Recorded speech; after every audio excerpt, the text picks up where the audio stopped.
ఉద్యోగులకు, పెన్షనర్స్‌కి స్వాగతం, సుస్వాగతం. మావి గొంతెమ్మ కోర్కెలు కావు. టీఎన్‌జీఓఎస్ అధ్యక్షులు మారం జగదీశ్వర్. ఉద్యోగులకు సంబంధించి చాలా సమస్యలు పెండింగ్‌లో ఉన్నాయి.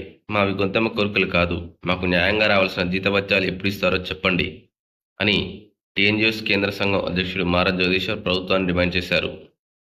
మంగళవారం హైదరాబాద్‌లోని old MLA quarters municipal chamber సమావేశ మందిరంలో Telangana municipal employees central forum రాష్ట్ర స్థాయి సమావేశం నిర్వహించారు. ఫోరం అధ్యక్షుడు ప్రభాకర్ నేతృత్వంలో జరిగిన సమావేశంలో మారా జగదీశ్వర్ మాట్లాడుతూ, ప్రతిపక్షంలో ఉన్నప్పుడు జీతాలు ఎందుకు ఇవ్వరు అని ప్రశ్నిస్తారు. మా ప్రభుత్వం వస్తే అన్నీ ఇస్తామని గద్దెనెక్కుతారు. మీ రాజకీయాల కోసం ఉద్యోగులను బలి చేయవద్దు. ఆంధ్రప్రదేశ్లో 1-2 డిఏలు మాత్రమే పెండింగ్లో ఉన్నాయి. కానీ తెలంగాణలో 5 డిఏలు పెండింగ్లో ఉన్నాయి. ఉన్నతాధికారులు, మంత్రులను కలిశాం. పలు దఫాలు ముఖ్యమంత్రితో మాట్లాడాం.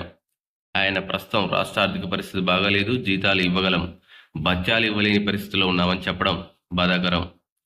జీతభత్యాలు సరిగా ఇస్తే మరింత ఎక్కువ పనిచేసే ఆస్కారం ఉంటుంది.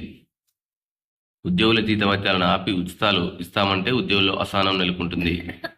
విశ్రాంత ఉద్యోగులకు రావాల్సిన ప్రయోజనాలు 2 ఏళ్లైనా అందడం లేదు అని పేర్కొన్నారు.